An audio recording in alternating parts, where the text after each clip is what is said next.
Analysis of William Wordsworth's The World is Too Much with Us poem. Introduction. The World is Too Much with Us is a sonnet composed by the English Romantic poet William Wordsworth.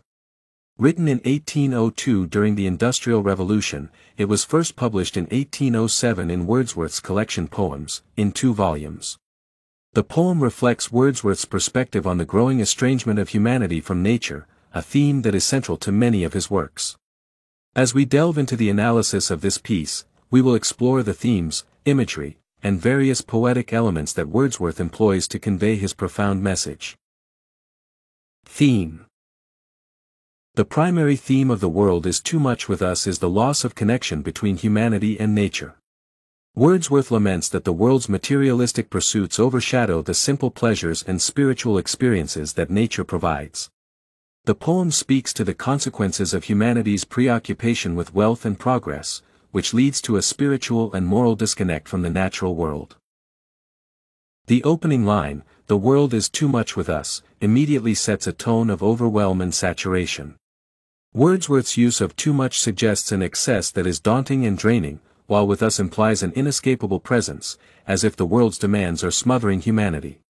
The semicolon that follows creates a pause, signaling reflection on this condition. Getting and spending, we lay waste our powers introduces the crux of the poem, the critique of consumerism.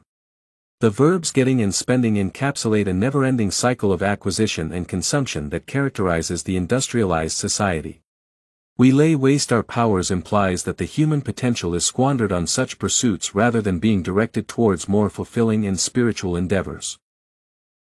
In the line "Little we see in nature that is ours," Wordsworth laments humanity's estrangement from nature. The word little indicates a scant appreciation or understanding, and the phrase "that is ours" suggests a possessive disconnect, as if nature's value is only considered in terms of ownership or utility to humanity.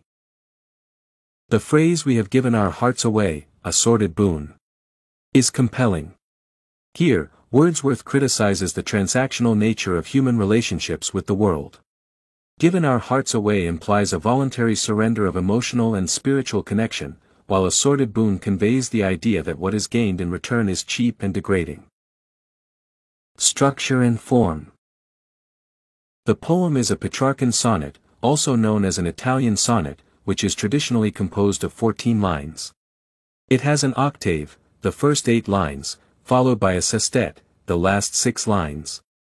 The octave presents a problem or situation, and the sestet offers a resolution or reflection. Wordsworth follows the conventional rhyme scheme of a bababa for the octave and CD for the sestet. The strict structure of the sonnet contrasts with the theme of human alienation from the free-flowing natural world. Imagery. Wordsworth's use of imagery is a critical element in The World is Too Much with Us. He employs vivid descriptions to evoke the sensory experience of nature.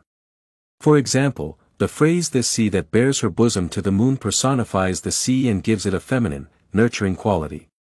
The imagery of the sea and the moon creates a mystical and serene atmosphere that highlights what humanity is missing due to its obsession with getting and spending. Allusion. The sestet introduces allusions to Greek mythology with references to Proteus and Triton. These mythological figures symbolize a deep connection to nature that Wordsworth longs for. Proteus, known for his ability to change shape and foretell the future, represents the wisdom and versatility of nature. Triton, the sea god, symbolizes the power and majesty of the natural world. By invoking these deities, Wordsworth expresses a desire to tap into a more profound, ancient wisdom that has been lost in the wake of modernity. Personification. Wordsworth personifies nature throughout the poem, as seen in lines like "the winds that will be howling at all hours." This personification establishes nature as a living entity with which humanity was once intimately connected but has since forsaken.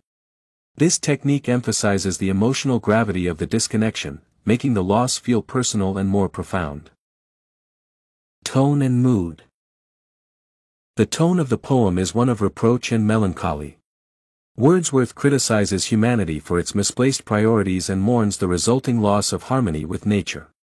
The mood is reflective and somber, inviting the reader to contemplate their relationship with the natural world and consider the spiritual implications of their actions. Conclusion. In The World is Too Much with Us, William Wordsworth masterfully employs elements of poetry to convey a powerful message about the detrimental impact of industrialization and materialism on the human spirit. Through the use of imagery, personification, allusion, and the structured form of the sonnet, Wordsworth paints a vivid picture of what humanity has lost in its pursuit of worldly gains. The poem serves as both a lament for a lost connection and a poignant reminder of the beauty and spiritual nourishment that nature provides. In today's world, where technological advances and consumerism continue to dominate, Wordsworth's words resonate with an enduring relevance, urging us to seek a rekindled bond with the natural world.